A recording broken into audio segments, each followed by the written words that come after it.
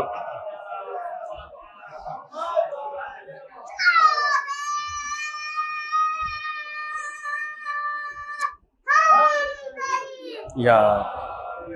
تو عزیزان گرامی قدر بہت سارے امام بن گئے، بہت سارے ہادی بن گئے، بہت سارے رہبر بن گئے، مگر پیغمبر نے اس کام کو بڑا آسان کر دیا امت کے لیے کہ ہم گراں قدر جو چیزیں چھوڑے جا رہے ہیں، جن سے دین کی زندگی ہے، جن سے دین کو بقا ہے، جن سے دین کو حیات ہے، جن سے دین زندہ رہے گا، جن سے دین کی آبرو باقی رہے گی، جو دین اور اسلام اور قرآن اور کعبے کی زندگی اور حیات ہیں، وہ ہمارے اہل بیت ہیں عزیزان گرامی قدر۔ اسی لیے کہنے والے نے بڑا خوبصورت جملہ کہا ہے، بڑا اچھا ایک شعر کہا ہے عزیزان گرامی قدر۔ عام طور پر شعر پڑھنے کا عادی نہیں ہوں، پڑھتا بھی نہیں، لیکن ذہن میں ایک بات آ گئی ہے تو پیش کر دیتا ہوں آپ کی خدمت میں۔ کہتے ہیں کہ دیکھیے کربلا کی خاک پر سویا ہوا ہے دیکھ لو، یعنی واقعی میں کیا تاریخ کو سمیٹا ہے حدیث اور قرآن کے ساتھ۔ کربلا کی خاک پر، کربلا کی زمین پر سویا ہوا ہے دیکھ لو، مسجدوں میں ڈھونڈتے ہو کون سے اسلام کو۔ عزیزان گرامی قدر اسلام کربلا کی زمین پر سو رہا ہے۔ اسلام یعنی حسین، اسلام یعنی آل حسین، اسلام یعنی اہل بیت حسین۔ عزیزان گرامی قدر لہٰذا نماز کو یہ نہیں کہا کہ نماز ضلالت اور گمراہی سے بچا لے گی، روزہ ضلالت اور گمراہی سے بچا لے گا، حج و زکوٰۃ و جہاد ضلالت اور گمراہی سے بچا لے گا۔ کیوں نہیں کہا؟ کیونکہ آج کے بھی دور اور زمانے میں نہ جانے کتنے ایسے نمازی ہیں کہ جو نمازی بھی ہیں، چور بھی ہیں، ڈاکو بھی ہیں، گلا بھی کاٹتے ہیں، خیانت بھی کرتے ہیں، ظلم بھی کرتے ہیں عزیزان گرامی قدر۔ لہٰذا نہ جانے کتنے ایسے گمراہ ہیں جو گمراہی کے ساتھ نمازیں بھی ادا کرتے ہیں، جو گمراہی کے ساتھ روزہ بھی رکھتے ہیں، جو گمراہی کے ساتھ حج و زکوٰۃ پر بھی جاتے ہیں۔ تو جو پہلے سے گمراہ ہے اسے اس کی نماز کیا بچائے گی، اسے اس کا حج کیا بچائے گا۔ ایک صلوات پڑھ دیں محمد و آل محمد پر۔ نماز گمراہی سے نہیں بچا سکتی، کیوں؟ کیونکہ نہ جانے کتنے گمراہ یہی کام کرتے ہیں، نماز بھی پڑھتے ہیں اور گمراہ بھی ہیں عزیزان گرامی قدر۔ ساری دنیا کا حق اپنی گردن پر لے کر اللہ کے گھر کا طواف کرتے ہیں، وہاں جائیں گے، گھومیں گے، ٹہلیں گے، سعی کریں گے مکے میں، مدینے میں، یہاں وہاں، اور اس کے بعد میں عزیزان گرامی قدر واپس اپنی زمین پر آتے ہیں تو ایسے لگتا ہے کہ ان کو اللہ نے ابھی آدم علیہ السلام بنا کر کے اس زمین پر پیدا کیا ہے، کوئی غلطی نہیں، کوئی گناہ نہیں، کتنے پاک، کتنے طیب، کتنے طاہر، کتنے شریف۔ نہیں عزیزان گرامی قدر، یہ عبادتیں اپنا دم توڑ دیتی ہیں، یہ عبادتیں اپنا احترام ختم کر دیتی ہیں، ان عبادتوں کا وزن تباہ ہو جاتا ہے، ان عبادتوں کا ملاک و معیار عزیزان گرامی قدر انسان کے ساتھ جو مرا ہوا ہے اسے بھی گاڑ دیا جائے گا، دفن کیا جائے گا۔ عبادت کا ملاک اور معیار عزیزان گرامی قدر صرف اور صرف اس اعتبار سے ہے کہ جب اسے اہل بیت کی ولایت، ان کی امامت، ان کی محبت کے ساتھ انجام دیا جائے، ان کی پیروی کے ساتھ انجام دیا جائے۔ ساری زندگی کی نماز حر بن یزید رعائی کی ایک طرف ہے، ساری زندگی کے اعمال ایک طرف ہوں گے، ساری زندگی کا کارنامہ ایک طرف ہوگا، مگر حسین کی صف میں آ کر حسین کے ساتھ ایک سجدہ زمین کربلا پر کر لینا، یہ حر کی نجات کا ضامن اور سبب بن جاتا ہے۔ ایک صلوات پڑھ دیں محمد و آل محمد کی ذات پر۔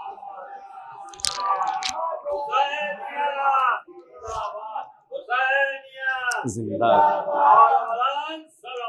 اللہم صلی اللہ۔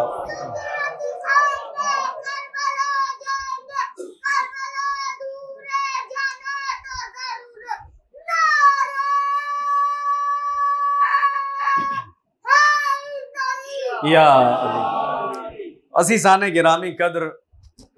زندگی وہاں ہے جہاں زندہ لوگ ہیں، بندگی وہاں ہے جہاں حقیقی بندگان الہی، بندگان خدا ہیں، ایسے بندے، ایسے عبد کہ جن کے اور ان کے رب کے درمیان عزیزان گرامی قدر کوئی فاصلہ نہیں، صرف ایک سجدے کا فاصلہ ہے حسین اور حسین کے خدا کے درمیان۔ آپ دیکھیں انبیاء کے سجدے رشک کرتے ہیں، مرسلین کی نمازیں اپنا دم توڑتی ہوئی نظر آتی ہیں، صاحب کتاب، صاحب شریعت، اولیاء، اتقیاء، صالحین، بندگان خدا رشک کرتے ہیں حسین کے اس سجدے کے سامنے کہ جس سجدے سے اسلام کی آبرو کو قیامت تک حسین نے بچایا ہے، جس سجدے کے ذریعے سے حسین نے سجدے کو زندگی عطا کیا ہے، جس سجدے کے ذریعے سے حسین نے نماز کو احترام عطا کیا ہے۔ عزیزان گرامی قدر، جس سجدے کے ذریعے سے، جس نماز کے ذریعے سے، اس نماز کے ساتھ اس مومن کو معراج عطا کیا ہے اہل بیت عصمت و طہارت، وہ امام کہ جن کا ساتھ، جن کی معیت اور جن کی پیروی اور جن کی اتباع اور جن کی اطاعت عزیزان گرامی قدر ہمیں معبود کے سامنے سرخرو کرتی ہے۔ ورنہ انسان اپنی ذات اور اپنے وجود پر ظلم کرنے والے سے زیادہ اور کچھ نہیں ہے، قیامت میں وہ اپنے ہاتھوں کو چباتا ہوا نظر آتا ہے۔ تو کافرین اور ظالمین کا سلسلہ عزیزان گرامی قدر کل تک کچھ باتوں تک پہنچا تھا۔ میں آج مومنین کی کچھ باتیں جو ہو سکیں گی در 15-20 منٹ میں، یہ تفصیل بہت ہے، اگر اس کو تقریباً 3 دن پڑھوں تب بھی شاید اس کے مطالب ختم نہیں ہوں گے، کیونکہ 11 آیات کے عنوان ہیں ڈائریکٹ، اسی لیے ان آیات کا انتخاب کیا ہے جو فاسق، کافر، منافق اور ظالم 4 لوگوں کا تذکرہ کل کی مجلس میں کیا تھا، اور اس کے بعد مومنین کے حقوق کو بیان کیا تھا۔ اس کے مقابل میں اسلام نے کس نظر سے مومن کو دیکھا ہے، اسلام نے کس نظر سے مومن کو جانا ہے، اور اسلام نے مومن کی ذمہ داری، اس کے حقوق اس کی گردن پر کیا رکھے ہیں۔ آپ دیکھیں سورہ المؤمنون میں 1 سے لے کر کے 11 نمبر آیات تک پروردگار عالم نے ارشاد فرمایا قد افلح المؤمنون، اور بے شک اور بالتحقیق کامیاب ہو جانے والے لوگ مومن ہیں۔ مومن ہی لوگ ہیں جو کل فلاح پانے والے ہیں، افلح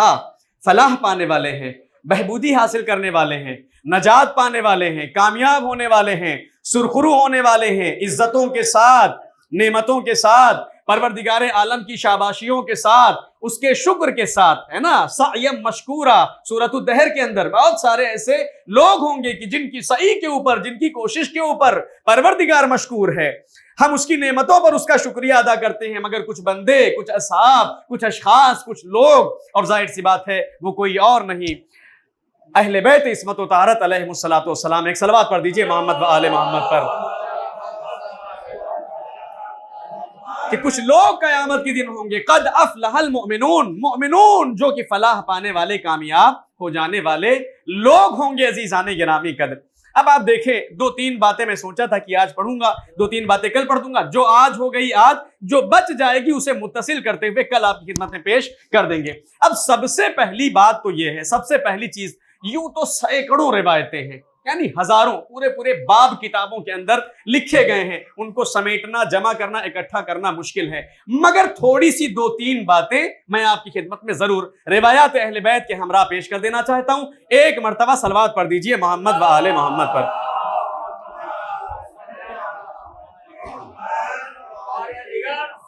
اللہم صلی علی محمد و آل محمد۔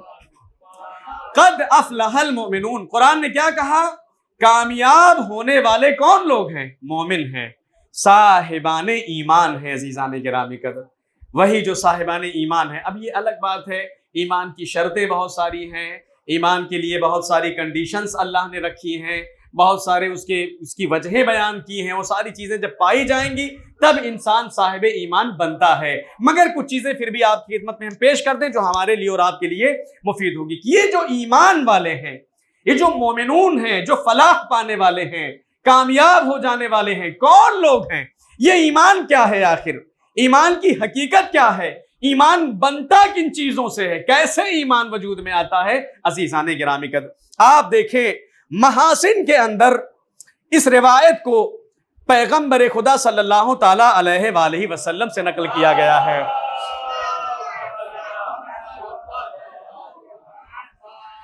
نبی اکرم نے فرمایا 3 خصلتیں اگر کسی کے اندر پائی جائیں، 3 چیزیں، 3 صفات، 3 خصلت، 3 باتیں اگر کسی کے اندر پائی جاتی ہیں فقط یستکمل حقیقت الایمان، تو وہ ایمان کی حقیقت کو بے شک بالتحقیق کامل کر لیتا ہے، پا لیتا ہے، حاصل کر لیتا ہے۔ عزیزان گرامی قدر، پیغمبر اکرم نے فرمایا، قال رسول اللہ صلی اللہ تعالی علیہ وآلہ وسلم، ثلاث خصال من کنا فیہ، تین خصلتیں جن کے اندر پائی جائیں، تین صفات جن کے اندر پائی جائیں، یستکمل خصال الایمان، وہ ایمان کی خصلتوں کو کیا کر لیتا ہے؟ حاصل کر لیتا ہے، پورا کر لیتا ہے، کامل کر لیتا ہے۔ عزیزان گرامی قدر، نبی نے سب سے پہلی چیز فرمایا، الذی اذا رضی لم يدخلہ رضاہ فی باطل، وہ انسان، وہ مسلمان، وہ شخص ہے کہ جو اگر خوشی کی حالت میں ہے، خوشنودی کی حالت میں ہے، شاد ہے، خوش ہے، پیسے کے ذریعے، مال کے ذریعے، دولت کے ذریعے، دنیا کے ذریعے، منصب و مقام کے ذریعے، اولاد کی نعمت کے ذریعے، مال و متاع کے ذریعے، حطام دنیا،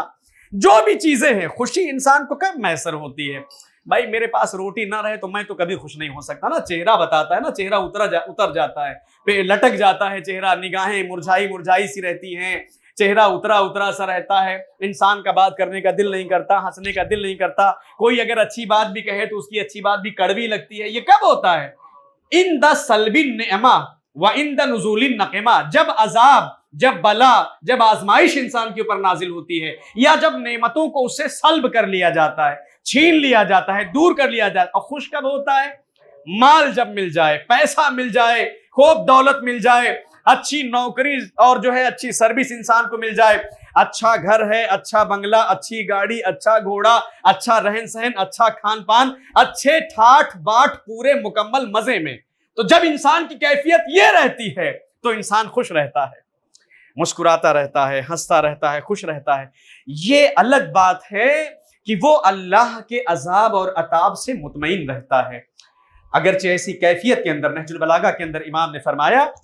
امام فرماتے ہیں، اب میں وہی کہہ رہا ہوں، بات بڑی مشکل ہوتی ہے کہ باتیں بڑھ جاتی ہیں اور وہ چیزیں اپنے کمال تک نہیں پہنچ پاتی، کوشش کریں گے جہاں تک ہو سکے گی۔ امام نے فرمایا، مجھے اس انسان پر اتنا زیادہ خوف نہیں ہے کہ جو انسان مبتلا ہو چکا ہے،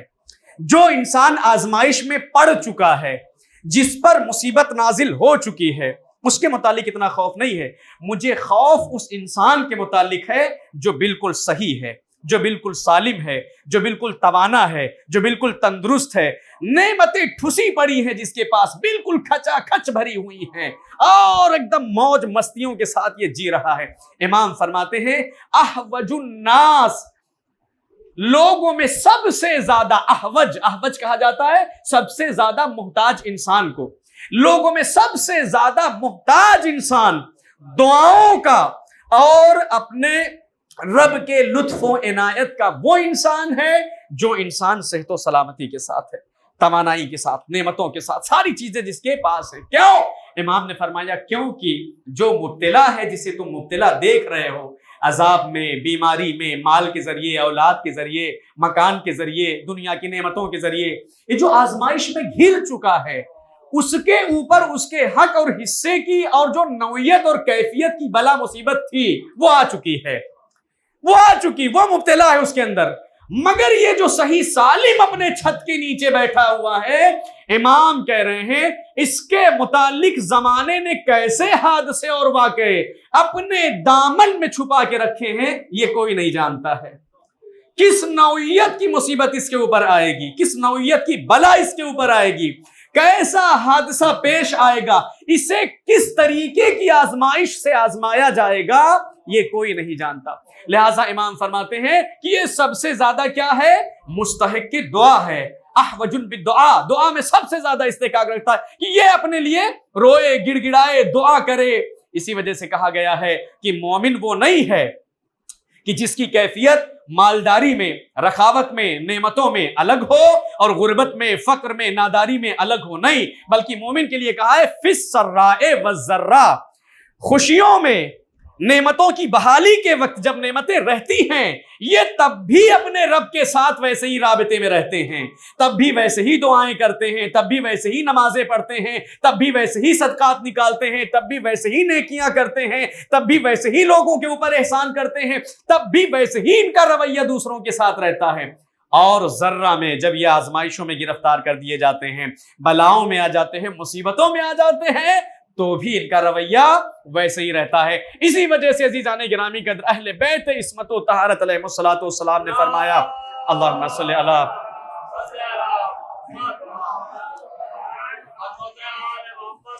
اللہم صلی علی محمد۔ ہمیں ہمارے رب نے جس حالت میں بھی رکھا ہے، ہم اسی حال میں اپنے پروردگار عالم کے شکر گزار ہیں۔ ہم اس کی حمد بھی بجا لاتے ہیں، ثنا بھی بجا لاتے ہیں، اس کا شکر بھی ادا کرتے ہیں۔ اگر نعمتوں سے نوازتا ہے تب بھی اس کا شکریہ ادا کرتے ہیں، حمد بجا لاتے ہیں کہ تو ہی اس قابل و لائق تھا، کہ جو ہمیں اس قابل لائق سمجھتا ہے کہ ہمیں اپنی نعمتوں سے، ہمیں اپنی رحمتوں سے، اپنے رضوان سے تو نے ہمیں نوازا ہے۔ اور اگر وہ ہمیں آزمائش میں ڈالتا ہے، گرفتاریوں میں ڈالتا ہے، تب بھی ہم اس کے مشکور رہتے ہیں کہ پروردگار عالم، اگر میری قدر و منزلت تیری نظر و نگاہ میں نہ ہوتی تو اس بلا اور آزمائش کے لیے میرا انتخاب کبھی نہ کرتا، کیونکہ آزمایا اسے جاتا ہے جو اپنے مالک کے نزدیک سب سے زیادہ محبوب ہوتا ہے۔ آزمائش ہر ایرے گہرے کی نہیں ہوتی ہے، بلا ہر ایرے گہرے پر نہیں آتی ہے، امتحان میں گرفتار ہر ایرے گہرے نتھو خیرے گرے پڑے 420 کا نہیں کیا جاتا۔ جو محرم ہوتا ہے اپنے مالک کا، اپنے سید و سردار کا، اپنے خدا کا، اپنے رب کا، جو محرم ہے، جو اس سے قریب ہے، اسی وجہ سے پروردگار عالم نے فرمایا اذا احب اللہ عبدا فابتلاہ، اگر پروردگار عالم اپنے بندے سے محبت کرتا ہے تو اسے آزمائشوں میں، امتحانوں میں ڈال دیا کرتا ہے۔ عزیزان گرامی قدر، اور امام نے، معصوم نے فرمایا ہے کلما زیدہ فی ایمانکم، جس قدر تمہارے ایمان میں اضافہ ہوگا، زیدہ فی بلائکم، اسی قدر تمہاری بلاؤں اور پریشانیوں میں بھی اضافہ ہوگا۔ تو بلاؤں اور پریشانیوں میں گھر جانے کا یہ مطلب ہرگز نہیں ہے کہ ہم دھتکارے یا پھٹکارے ہوئے، نہیں، بلکہ اس کا مطلب یہ ہے کہ ہم خدا کے مقرب ہیں، ہم خدا کے قریب ہیں، ہم خدا کے چنندہ ہیں۔ ہمیں اپنی ان بلاؤں اور مصیبتوں کے لیے اللہ نے کیا کیا ہے؟ منتخب کیا ہے۔ عزیزان گرامی، تو سب سے بڑی جو آزمائش انسان کے اوپر ہے وہ صحت کے ساتھ ہے، وہ سلامتی کے ساتھ ہے، وہ نعمت کے ساتھ ہے، وہ دولت کے ساتھ ہے، وہ مال اور گاڑی کے ساتھ ہے۔ عزیزان گرامی قدر، آزمائش تب ہے، نہ ہونے کی صورت جب نہیں ہے تو نہیں ہے۔ نہ ہونے والے کو کبھی دیکھا ہے ٹیبلٹ کھا کر کے، کیپسول کھا کر کے سوتے ہوئے؟ نہیں، وہ ایسے ہی کھڑکی کھولا، اللہ کی بہترین پاک و پاکیزہ طیب و طاہر ہوا آئی، جسم کو چھوا، بدن کو چھوا، اور بہترین بستر کے اوپر نیند آ جاتی ہے۔ مگر آپ یہاں دیکھیے، یہ 1,00,000 روپے کا مخملی گدا ہے، ہاں، مگر اس مخملی گدے کے اوپر نیند انسان کو نہیں آتی۔ 3 بج جا رہے ہیں، 4 بج جا رہے ہیں، ٹیبلٹ پر ٹیبلٹ کھا رہا ہے، نیند ہی نہیں آ رہی ہے۔ لاکھوں کروڑوں اربوں کا مالک ہے، کمی کسی چیز کی نہیں ہے، مگر آپ آزمائش دیکھیں، نیند نہیں آتی ہے۔ کہتے ہیں سو جاتے ہیں فٹ پاتھ پر اخبار بچھا کر، مزدور کبھی نیند کی گولی نہیں کھاتے ہیں نا۔ تو مزدور جو ہے، ضعیف جو ہے، کمزور جو ہے، ناتواں جو ہے، عزیزان گرامی قدر، اگر اللہ سے قریب ہے تو اسے گولی کھانے کی ضرورت نہیں پڑتی ہے کہ مجھے نیند آ جائے۔ آزمائش جو انسان کی ہے وہ نعمتوں میں ہے۔ عزیزان گرامی قدر، صاحب نعمت کی آزمائش ہے۔ لہٰذا امام نے فرمایا، ایک جملہ تھا، بہت خوبصورت جملہ امام کا تھا، امام نے فرمایا الذی اذا رضی لم يدخلہ رضاہ فی باطل، وہ کہ جو راضی ہے، اپنی زندگی سے خوش ہے، یہیں سے بات اٹھی تھی، ہے نا، کہ نعمتوں کے اندر سرشار ہے، ڈوبا ہوا ہے اور خوش ہے، تو کہتے ہیں کہ یہ خوشی اسے باطل میں نہیں ڈالتی ہے، یہ خوشی اسے بےہودگی تک نہیں لے جاتی ہے، یہ خوشی اسے گناہ تک نہیں لے جاتی ہے، یہ خوشی اسے ہماری نافرمانی تک نہیں پہنچاتی ہے۔ توجہ فرما رہے ہیں جملے کے اوپر جو امام نے فرمایا ہے کہ رضایت، خوشنودی انسان کو باطل میں نہیں ڈالتی۔ یہ ایمان کی خصلتوں میں سے پہلا زینہ ہے، پہلی خصلت ہے، پہلی سیڑھی ہے، پہلا زینہ ہے، پہلا رکن ہے کہ جن ارکان سے مل کر کے ایمان کامل اور مکمل ہوتا ہے انسان کا۔ کیا فرمایا؟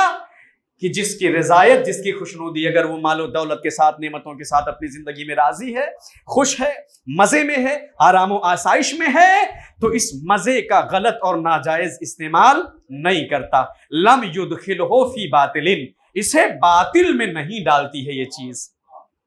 کتنے ایسے لوگ ہیں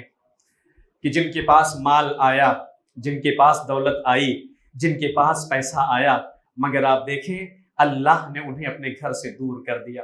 وہ سجدے کی توفیق سے دور ہو گئے، ہے نا، 2 رکعت نماز کی توفیق انہیں نہیں ہے، 3 چیزیں وقت نہیں ہو، وہ پیش نظر بھی میرے نہیں ہے۔ نبی نے فرمایا ہے کہ اگر دنیا کی محبت میں اگر کوئی بلا میں گرفتار ہو جائے تو 3 ایسی چیزیں پروردگار عالم اس کے اندر قرار دے دیتا ہے جو صبح قیامت تک اس کا دامن نہیں چھوڑتی ہے۔ عزیزان گرامی قدر، نبی نے فرمایا ایسا عمل، ایسی امید جو کبھی اس کی پوری نہیں ہوگی، ایسا مقصد اور ایسی منزل جس تک وہ کبھی پہنچ نہیں سکتا ہے، اور عزیزان گرامی قدر ایسی خواہش، ایسا ارادہ اس دنیا کی محبت کے ساتھ جو کبھی اس کے لیے پورا نہیں کیا جائے گا، کبھی نہیں، یہ اس کے ساتھ ہو جاتا ہے۔ لہٰذا اگر انسان راضی ہے، اگر انسان اپنی نعمتوں کے ساتھ، اپنی دولتوں کے ساتھ، اپنے مال، اپنے پیسوں کے ساتھ ہے تو یہ چیزیں اسے باطل کے اندر نہیں ڈالتی ہیں۔ لم یدخلہ رضاہ فی باطل، رضایت کار انسان کو اس کی رضا اور خوشنودی اور اس کی بحال زندگی گناہ اور باطل تک نہیں ڈالتی ہے۔ یہ ایمان کی پہلی خصلت اور پہلا رکن ہے۔ وَإِذَا غَضِبَ لَمْ يُخْرِجْهُ غَضَبُهُ مِنَ الْحَقِّ، یہ بھی بڑی عجیب و غریب چیز ہے عزیزان گرامی قدر۔ غضب، غیظ ہے نا، غیظ اس کو کہا ہے شیطان کے سب سے بڑے ہتھ کنڈوں میں سے ایک چیز ہے۔ شیطان کے جال، شیطان کے دام، شیطان کے شکار کے جو آلے ہوتے ہیں، اوزار، ہتھیار، ان میں سے اس کو کہا گیا ہے۔ کس چیز کو؟ غضب کو۔ 2 چیزیں روایت معصومین علیہ السلام میں آئی ہیں کہ جو سب سے بڑا ہتھیار صیاد کے لیے ہے، شیطان کے لیے جو شکاری ہے، ایک تو عورت ہے، عورت کو کہا گیا ہے، اور ایک یہی غضب ہے، غصہ، غیظ و غضب میں آنا۔ جب انسان غیظ و غضب میں آتا ہے تو عقل اس سے دور ہو جاتی ہے، شعور اس سے برطرف ہو جاتا ہے، علم و معرفت اس سے دور ہو جاتی ہے، پھر اسے کچھ نہیں پتا چلتا ہے بیوی کے ساتھ اس کا برتاؤ کیسا ہے، بچے کے ساتھ اس کا برتاؤ کیسا ہے، مسجد کے امام کے ساتھ اس کا برتاؤ کیسا ہے، اپنے دوست کے ساتھ اس کا برتاؤ کیسا ہے، قوم کے کسی جوان کے ساتھ اس کا برتاؤ کیسا ہے، سیکریٹری صدر کے ساتھ اس کا برتاؤ کیسا ہے۔ نہیں، کیوں؟ غیظ و غضب جب آتی ہے تو عقل کو دھکا مارتی ہے،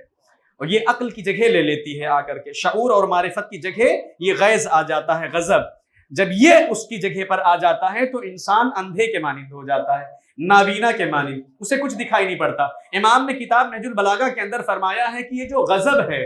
یہ جو غیظ ہے، یہ جو صفت ہے، یہ جو کیفیت انسان کے اندر پیدا ہوتی ہے، اس کو جنون سے تعبیر کیا ہے۔ جب اس کیفیت میں انسان آتا ہے تو انسان مجنون ہو جاتا ہے۔ مجنون کہا گیا ہے پاگل کو، کم عقلا، بے عقل، احمق، دیوانہ، یعنی جس سے علم و عقل جس سے یعنی دور ہو، یعنی جو سوچا سمجھا کام نہیں کر سکتا ہے، سوچ کر سمجھ کر فیصلہ نہیں کر سکتا۔ نہ جانے کتنے احکام کو شریعت سے اٹھا لیا گیا ہے اس کیفیت کی وجہ سے، نہ جانے کتنے حکم اٹھا لیے گئے دین کے۔ اگر غضب کی حالت میں انسان ہے، غصے کی حالت میں انسان ہے، اور غضب اور غصے کی حالت میں کوئی فیصلہ کر لیا ہے تو عذاب کو اٹھا لیا ہے، عذاب کو اٹھا لیا ہے، تکلیف کو برطرف کر دیا ہے پروردگار عالم نے ایسی حالت اور کیفیت سے۔ تو یہ غضب اور غیظ جو ہے یہ شیطان کا سب سے بڑا ہتھ کنڈا، اور دوسرا سب سے بڑا ہتھ کنڈا عورت ہے۔ کبھی اس موضوع کے اوپر جب متصل کر کے کوئی گفتگو کرنی ہوگی تو بہترین طریقے سے آپ کی خدمت میں روایات معصومین کو پیش کریں گے عزیزان گرامی۔ عورت اور غضب، لہٰذا کیا فرمایا کہ رضایت باطل میں داخل نہیں کرتی،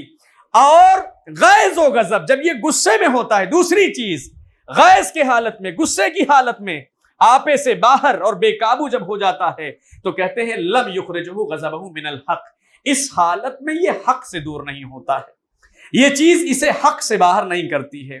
حق سے دور اسے نہیں کرتی ہے، چاہے جتنا غیظ و غضب کی حالت میں ہو جائے۔ یہ مومن کے ایمان کی بات ہو رہی ہے، یعنی مومن جو ہے عزیزان گرامی حق کا دامن وہ ایسی کیفیت اور حالت میں چھوڑتا نہیں ہے، حق سے اپنے آپ کو دور کرتا نہیں ہے، حق کے ساتھ رہتا ہے، حق کے پاس رہتا ہے، حق کی آواز کے ساتھ عزیزان گرامی قدر، حق کے وجود کے ساتھ۔ غیظ و غضب مومن کو اس کے ایمان سے الگ نہیں کرتا، دور نہیں کرتا ہے، اسے حق سے الگ نہیں کرتا ہے۔ آپ دیکھیں امام ہیں عمر ابن عبدود کی بات ہے نا غالباً آغا، سینے کے اوپر چڑھے ہوئے ہیں آپ دیکھیے، اور گھماسان کی جنگ ہے۔ جنگ میں کیا ہوتا ہے، اگر آپ نے ذرا سی نظر آگے پیچھے دائیں بائیں کر لیا تو پھر تلوار جو ہے ہنس کر کے، مسکرا کر کے اور رشتہ داری کر کے اور رحم اور قرابت داری کر کے نہیں چلتی ہے، سیدھا گردن پر لگتی ہے، آؤ اور سیدھا جاؤ، ایسے ماحول رہتا ہے۔ اب آپ دیکھیں گھماسان کی جنگ ہو رہی ہے، لڑائی ہو رہی ہے، ایک ہاتھ میں کفر کی تلوار، ایک ہاتھ میں ایمان کی تلوار، ایک جگہ پر کافر اور ایک جگہ پر مومن آمنے سامنے ایک دوسرے کے کھڑے ہوئے ہیں۔ مگر آپ دیکھیں عزیزان گرامی قدر، اسی درمیان کہتے ہیں کہ اس نے اپنے لعاب کو امام کی طرف اچھالا، ماء الوجہ، اپنے چہرے کا پانی، جو چہرے کا پانی، اس کے منہ کا پانی جو ہوتا ہے اسے امام کی طرف اس نے اچھال دیا، پھینک دیا۔ جس کافر کے سینے پر امام بیٹھے ہوئے ہیں کہ اب اسے کفر سے ہمیشہ کے لیے نجات دے دے، اس کے سینے سے اتر گئے۔ اب وہاں کی جہاں مسلمانوں کے درمیان اللہ اکبر کی تکبیریں بلند تھی، وہاں سناٹا ہو گیا۔ یہ کیا کام علی نے کیا ہے؟ ایسا موقع کب کسی کو ملتا ہے؟ جنگ میں تو انسان سب سے پہلے تو اپنی زندگی بچاتا ہے، اپنی آبرو بچاتا ہے، اپنے آپ کو بچاتا ہے۔ اتنا اچھا موقع اور محل آنے کے باوجود بھی علی سینے سے اتر جاتے ہیں عزیزان گرامی قدر۔ کیوں؟ کیونکہ یہ جو غیظ ہے، یہ جو غضب ہے، یہ جو بغض ہے عزیزان گرامی قدر، یہ للہ و فی اللہ ہے، یہ اللہ کی محبت میں ہے، اللہ کی رضایت میں ہے اور اللہ کے لیے ہے۔ اس غضب کے اندر اگر انسان کا اپنا ذاتی غیظ و غضب شامل ہو جائے تو پھر وہ حق کے راستے سے منحرف ہو جاتا ہے، حق کے راستے سے دور ہو جاتا ہے۔ علی کو ایک کافر کو قتل کر کے کلمہ حق کو بلند کرنا تھا، اسلام کے کلمے کو بلند کرنا ہے، اسلام کے شعار کو بلند کرنا ہے، ایمان و قرآن کے پیغام کو بلند کرنا ہے۔ لہٰذا جب تھکا تو الگ ہو گئے۔ کیوں؟ کیونکہ مومن کا غضب کبھی بھی اسے حق سے جدا اور الگ نہیں کرتا ہے۔ سینے سے اتر گئے، غیظ و غضب کو ٹھنڈا کیا، دوبارہ پھر حملہ اور وار کیا اور ایمان کی تلوار سے اس کفر کے سر کو قلم کر دیا۔ ایک صلوات پڑھ دیں محمد و آل محمد۔ یا علی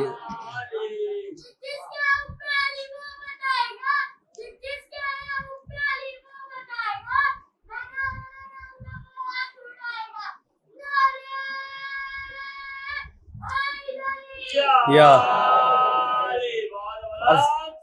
اللہم صلی اللہ۔ عزیزان گرامی قدر، قد افلح المؤمنون پہلی آیت ہے، 2-3 روایتیں اس میں پڑھنی تھی، ایک روایت آج پڑھ رہے ہیں، لیکن کل بلا کسی انشاءاللہ تمہید کے ساتھ یہ 11 آیات میں جہاں تک بات ہو سکے گی اسے پورا مکمل کر دیں گے۔ مومن، ایمان اور اس کی ذمہ داری، کافر، مشرک، منافق اور ظالم کے مقابلے میں، جو کہ کل کی مجلس آپ کی خدمت میں پڑھ دیا تھا، پیش کیا تھا۔ تو کیا کہا؟ رکن جو ایمان کا ہے، ثلاث خصال، 3 خصلتیں، ان میں سے پہلی خصلت تھی رضایت و خوشنودی باطل میں نہیں ڈالتی ہے، غیظ و غضب، غصہ اور ناراضگی حق سے دور نہیں کرتی ہے، اور تیسری چیز جو پیغمبر اسلام نے فرمایا ہے عزیزان گرامی قدر، وہ نبی اکرم فرماتے ہیں، کیا فرماتے ہیں کہ وَإِذَا قَدَرَ لم یتعاط ما لیس لہ، کہتے ہیں کہ جب طاقت اس کے پاس آ جاتی ہے، جب قوت اس کے پاس آ جاتی ہے، جب قدرت اس کے پاس آ جاتی ہے، جب اختیار اس کے پاس آ جاتا ہے، تو یہ اس چیز کے اوپر اپنا ہاتھ پیر نہیں ڈالتا، اس چیز کو زبردستی قبضہ نہیں کرتا، اس چیز کو اپنے لیے قرار نہیں دیتا، ما لیس لہ، جو چیز اس کی نہیں ہے عزیزان گرامی قدر، جو چیز اس کی نہیں ہے، جو چیز اس کے لیے نہیں ہے، یہ مومن کی علامت ہے۔ یعنی مومن تب تک نہیں ہے جب تک اس صفت کے ساتھ نہ پایا جائے۔ اذا قدر لم یتعاط ما لیس لہ، جب قادر ہو گیا، توانا ہو گیا، طاقتور ہو گیا، صاحب قدرت و اختیار ہو گیا، چھین سکتا ہے، لے سکتا ہے، کون ہے جو اس کے خلاف مقدمہ کرے گا؟ کون ہے جو اس کے خلاف آواز اٹھائے گا؟ کون ہے بھیا جو اس کے خلاف گواہی دینے جائے گا؟ اتنا بڑا آدمی ہے۔ تو کہتے ہیں کہ نہیں، مومن کا یہ طریقہ نہیں ہے۔ مومن اگر صاحب قدرت ہو جائے، مومن اگر صاحب استطاعت ہو جائے، مومن کے اندر اگر عزیزان گرامی قدر قدرت اور طاقت اور حیثیت پیدا ہو جائے، تو وہ کمزور کی چیزوں کے اوپر ڈاکہ نہیں ڈالتا ہے، کمزور کے مال کو غصب نہیں کرتا ہے، کمزور کے مال پر قبضہ نہیں جماتا ہے، کمزور کی چیزوں کو اس کے ہاتھوں سے نہیں چھینتا ہے۔ یہ ایمان کا تیسرا رکن ہے۔ اگر یہ تین چیزیں ایمان کی انسان کے پاس حاصل ہو جائیں، اگر انسان انہیں حاصل کر لے اپنے لیے، تو پیغمبر اکرم نے فرمایا من کنا فیہ ثلاث خصال یستکمل خصال الایمان، وہ ایمان کی خصلتوں کو اپنے لیے پورا کر لیتا ہے۔ ایک صلوات پڑھ دیں محمد و آل محمد کی عظمت پر۔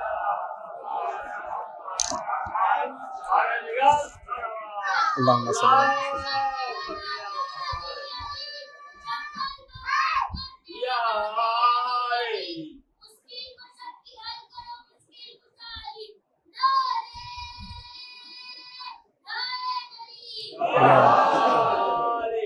عزیزان گرامی قدر، ایمان کی یہ تین جو ہیں خصلتیں ہیں، قد افلح المؤمنون، مومنون کل قیامت کے دن کامیاب ہو جانے والے ہیں۔ تو اب ظاہر سی بات ہے، مومن اگر کامیاب ہو جائے گا تو اب مومن کیسے کامیاب ہوگا؟ بھائی مومن اگر کسی کو کہا گیا ہے تو پھر اس کے لیے کچھ ذمہ داریاں ہیں، اس کے لیے کچھ شرائط ہیں، اس کے لیے کچھ چیزیں ہوں گی۔ مومن ایسی سڑک پر تو نہیں چلتا ہے، دریا کے اوپر تو نہیں چلتا ہے، بہہ رہا ہے بوریوں میں بھرو دکھاؤ کہ یہ مومن یہ مومن یہ مومن، نہیں۔ مومن کے لیے بہت ساری شرطیں ہیں، بہت ساری چیزیں ہیں۔ ایک روایت آپ کی خدمت میں آج پیش کر دیا ہے، ایک یا دو روایت کل، اور انشاءاللہ بعد کی جو باتیں رہیں گی، یعنی ایمان کے سورۃ المؤمنون یہ جو پیش کیا ہے اہل بیت علیہ الصلوۃ والسلام نے، پیغمبر اکرم نے روایات، تو انہیں آپ کی خدمت میں پیش کریں گے۔ تو یہ عزیزان گرامی قدر ایمان اور ایمان کی جو خصلتیں ہیں، انسان کو یہ کوشش ہمیشہ کرنا چاہیے کہ ہم اپنے آپ کو، یہ جو الفاظ ہیں، یہ جو کلمات ہیں، لفظ اسلام، اب اسلام کا پورا ایک لشکر ہے اسلام کے پیچھے، لفظ ایمان، ایمان کی پوری آل اولاد نسل ہیں پیچھے کی پیچھے، تو انسان کو ان کلمات، ان الفاظ اور ان صفات سے اپنے آپ کو متصف کرنا چاہیے عزیزان گرامی قدر، وگرنہ یہ صرف دعویٰ ہوگا۔ لما یدخل الایمان فی قلوبکم یا فی قلوبہم، پیغمبر نے فرمایا نا، قرآن نے کہا، پروردگار عالم نے کہا، جب یہ لوگ آئے اور آنے کے بعد کہا کہ ہم صاحب ایمان ہیں، ہم آپ کے اوپر ایمان لے کر کے آئے ہیں، بھئی آپ کے ساتھ ساتھ چلتے ہیں، آپ کے آگے پیچھے چلتے ہیں، آپ کے راستے پر چلتے ہیں، آپ کے گھوڑے کی پونچھ اور قدم کو صاف کرتے رہتے ہیں، زین کی دھولوں کو جھاڑتے رہتے ہیں، آپ جہاں بیٹھتے وہیں بیٹھ جاتے ہیں، جہاں کھاتے وہیں کھاتے ہیں۔ نبی نے کہا نہیں، ایسا نہیں ہے۔ اللہ نے کہا ان سے کہو یہ سب چیزیں ابھی نہیں، تمہارے ایمان ابھی دل میں داخل نہیں ہوا ہے، ایمان زبان کی حدوں پر ہے، زبان کی حدوں پر نہیں ایمان چاہیے، ایمان کو دل کے اندر اپنے اتارو، اپنے وجود کے اندر، اپنی ذات کے اندر ایمان کو اتارو۔ جب دل کے اندر ایمان اتر جاتا ہے، جب وجود کے اندر، روح کے اندر عزیزان گرامی قدر ایمان اتر جاتا ہے، تب آپ دیکھیں کہ پھر انسان کی کیفیت کربلا والوں کی طرح ہو جاتی ہے، اصحاب امام حسین کی طرح ہو جاتی ہے، انصار امام حسین کی طرح ہو جاتی ہے، کہ آپ دیکھیں ایمان کی عجیب و غریب کیفیت ہے، ایسی کیفیت، ایسی طاقت، ایسا ایمان کہ تاریخ آدم و خاتم میں دیکھنے کو نہیں ملا عزیزان گرامی قدر۔ تاریخ نے لکھا کہ یہ صبح عاشور سے پہلے تلواروں اور نیزوں کے اتنے مشتاق یہ لوگ تھے کہ ایک دوسرے کے ساتھ مزاح کر رہے ہیں، مذاق کر رہے ہیں۔ حبیب ابن مظاہر، مسلم ابن اوسجا، دوسرے اصحاب امام کے ایک دوسرے سے مذاق کر رہے ہیں، مزاح کر رہے ہیں عزیزان گرامی قدر۔ تو کہا کہ تمہیں کیا ہو گیا ہے؟ کیا یہ وقت ایک دوسرے سے مزاح کرنے کا ہے؟ کہا کہ کیوں نہ مزاح کریں، کیوں نہ ہنسیں، ہنس رہے ہیں خیموں کے اندر۔ آپ دیکھیں آخری رات کی بات کر رہا ہوں، کہا ایک ہی قدم تو دور ہیں ان نعمتوں سے کہ جن نعمتوں سے انسان کی آنکھیں ٹھنڈی ہوتی ہیں اور جن نعمتوں سے انسان کا دل شاد اور آباد ہو جاتا ہے۔ فرمایا ایک ہی قدم تو دور ہیں حوران بہشت سے، یہ ذکر کیا ہے، حوروں کے معانقوں سے ایک ہی قدم تو دور ہیں۔ ادھر تیر آیا، ادھر نیزہ آ کر کے لگا، ادھر تلوار کے ضرب کھائے، اور ادھر سیدھا عزیزان گرامی قدر عالم ملکوت کے حصار میں فرشتوں کے ساتھ۔ ہاں عزیزان گرامی قدر، جب ایمان اتنا گراں قدر ہو جاتا ہے، جب ایمان اتنا عظیم اور قوی ہو جاتا ہے، تو یہ دنیا بڑی حقیر اور پست ہو جاتی ہے، یہ دنیا بڑی ذلیل اور بڑی کم قیمت ہو جاتی ہے ایسے لوگوں کی نگاہوں میں۔ اس دنیا کی کوئی اہمیت، اس دنیا کی کوئی اوقات ان کی نظر اور نگاہ میں رہ نہیں جاتی ہے۔ یہ چلتے پھرتے اپنے قدموں سے اس دنیا کو ٹھوکروں میں رکھتے ہیں عزیزان گرامی قدر۔ کیوں؟ کیونکہ ایمان ان کا اتنا مضبوط ہے، اتنا قوی ہے۔ ایسا ہی ایک ایمان عزیزان گرامی قدر ہم نے مدینے کے اندر دیکھا، بنت مصطفیٰ فاطمۃ الزہرا سلام اللہ تعالیٰ علیہا کا ایمان۔ آواز گریہ آپ کی بلند ہے عزیزان گرامی قدر۔ پروردگار آپ پر اپنی رحمت نازل فرمائے، آپ پر اپنی مغفرت نازل فرمائے، پروردگار آپ کے درجات کو بلند کرے، آپ کی تمام حاجتوں کو پورا فرمائے، آپ کی توفیقات میں اضافہ فرمائے، آپ کے مریضوں کو شفاء کامل و عاجل عنایت فرمائے۔ آپ دیکھیں عزیزان گرامی قدر کہ کیسا ماحول ہے مدینے کے اندر، شہزادی پر کیسی کیسی مصیبتیں، کیسے کیسے مصائب، کیسی کیسی تکلیفیں توڑی گئی ہیں عزیزان گرامی قدر، کہ اگر فاطمہ رونا بھی چاہیں تو کن کن تکلیفوں کے اوپر شہزادی روئے، کس کس تکلیف پر فاطمہ روئے، کس کس اذیت پر روئیں۔ اگر ایک اذیت ایک تکلیف ہو تو انسان ایک اذیت اور ایک تکلیف پر رو کر کے چپ ہو جاتا ہے، مگر یہاں تو تکلیفیں ہیں عزیزان گرامی قدر جنہوں نے فاطمہ کے دروازے کا رخ کر لیا ہے۔ بابا اس دنیا سے چلے گئے ہیں، کیا اپنے بابا کی جدائی اور ان کے چلے جانے پر اشک بہائیں یا گریہ کریں؟ کس چیز پر روئیں؟ ایسا کریم، ایسا شفیق باپ ہے، ایسا مہربان، ایسا دل عزیز، ایسا باپ ہے عزیزان گرامی قدر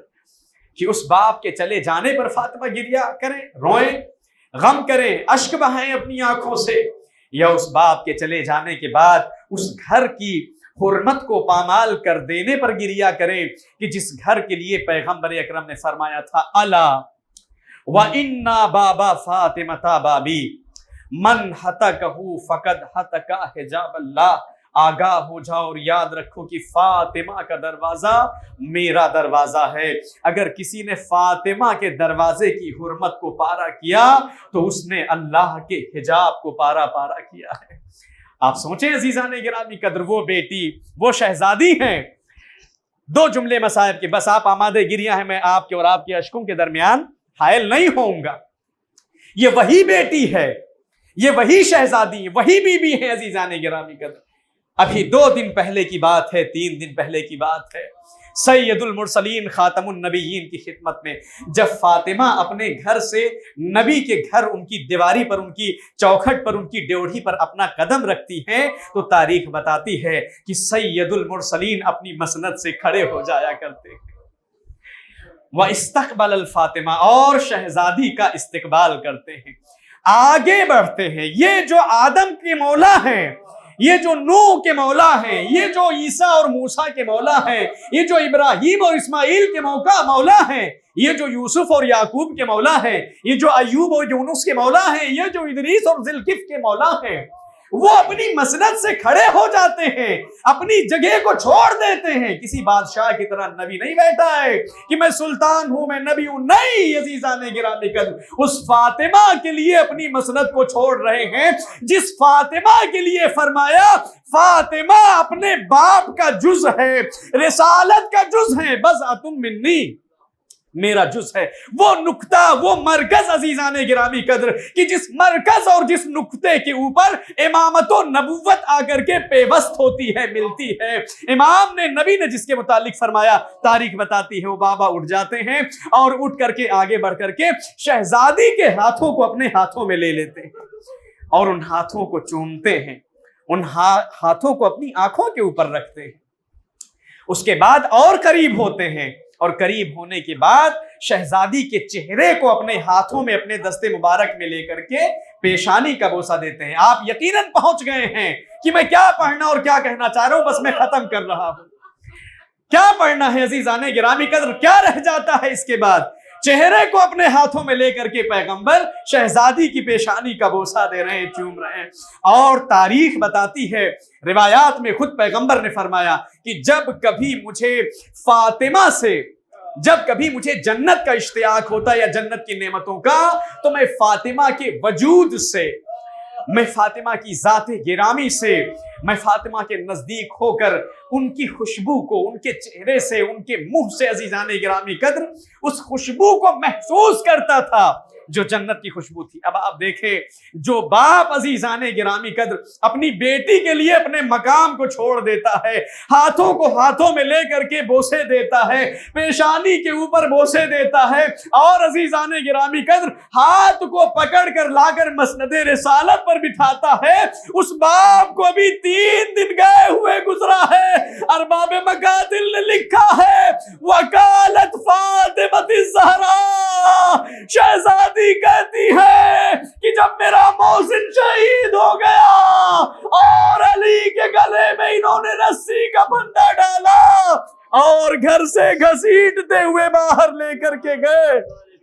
عزیزان گرامی قدر بس 2 جملے میں نے ختم کیا اور دعا پڑھا۔ تاریخ کہتی ہے، شہزادی کہتی ہے کہ جب میں نے دیکھا کہ میرے چچا کے بیٹے کو گھر سے رسی ڈال کر کھینچ کر لے کر کے گئے تو میں اپنے غم بھول گئی اور میں پیچھے پیچھے چلی، یہاں تک کہ میں نے علی کو ترک کیا۔ میں نے کہا کہ اے عربو، تمہاری غیرتوں کو کیا ہو گیا؟ میرے چچا کے بیٹے کو چھوڑ دو ورنہ میں اپنے بالوں کو پریشان کر دوں گی۔ اجرکم اللہ، خدا کوئی غم نہ دے سوائے غم مظلوم کربلا کے۔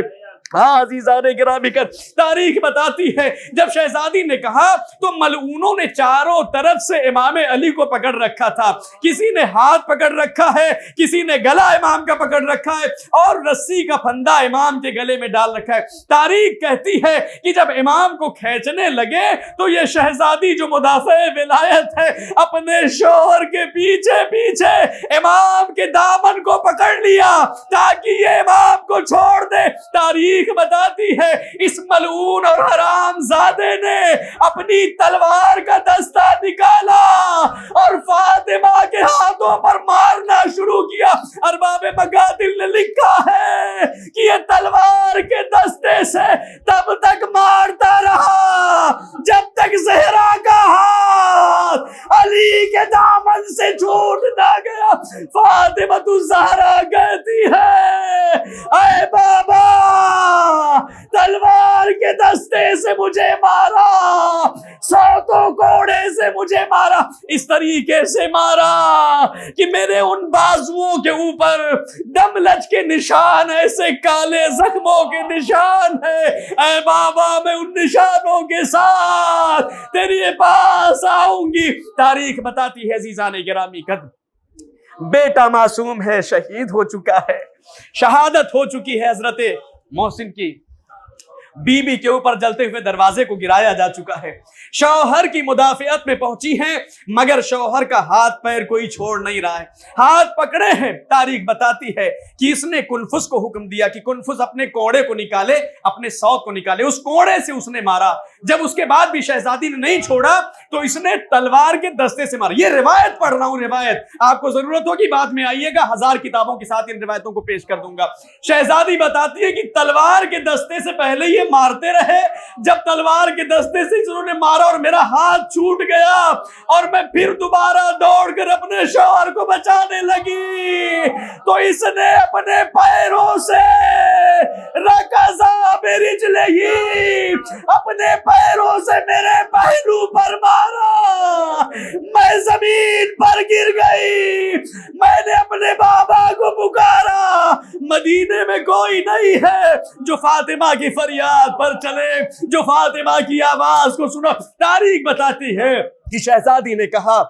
میں زمین پر گر گئی، زمین سے میں پھر اٹھی اور میں نے پھر سے اپنے شوہر کو پکڑنا اور بچانا چاہا، مگر تاریخ بتاتی ہے کہ اس بار اس نے عزیزان گرامی اپنے ہاتھ کے تھپڑوں سے فاطمہ الزہرا کے رخساروں پر اتنے تھپڑ مارے، فاطمہ زہرا فرماتی ہے کہ میرے کانوں کی لویں پھٹ گئی اور میرے بابا نے جو بندے مجھے عطا کیے تھے وہ گوشوارے زمین پر گر گئے۔ میں کہوں گا شہزادی، یہ کربلا کی ابتدا ہے، ذرا کربلا کی انتہا میں آ کر دیکھیں۔ ارے 4 سال کی کم سن بیٹی ہے، حسین کا سر کاٹا جا چکا ہے، خاندان اہل بیت کو اسیر کیا جا چکا. شہزادی اپنے باپ کے لاشے پر، اپنے باپ کے جنازے پر بیٹھ کے کہتی ہے اے بابا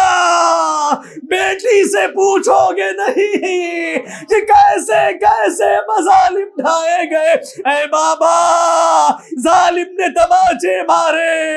تو یہ کان زخمی ہو گئے، ظالم نے میرے کرتے میں آگ لگا دی. عزیزان گرامی شہزادی کی فریاد ہے ظالم نے اتنا ظلم کیا ہے کہ ان پسلیوں پر ظالم نے نیزہ مارا، میں زمین کربلا پر گر گئی اور مجھے کسی نے نہ بچایا. تاریخ بتاتی ہے شہزادی کہتی جاتی ہے، گریا کرتی جاتی ہے، اور خاندان اہل بیت رسالت نے ان عظیم کلمات کو جب سنا تو عزیزان گرامی گریا بلند ہوا. شہزادی نے امام سید سجاد سے کہا اے سجاد سکینہ کو چپ کرا لو،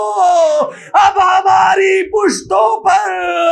کوڑے اور درے کھانے کی طاقت نہیں رہ گئی، اب ہم اس سے زیادہ درے اور کوڑے. انا للہ و انا الیہ راجعون. سيعلم الذين ظلموا أي منقلب ينقلبون. دعا گزارش ہے ایک مرتبہ سورہ الحمد اور 3 مرتبہ سورہ تلاوت کی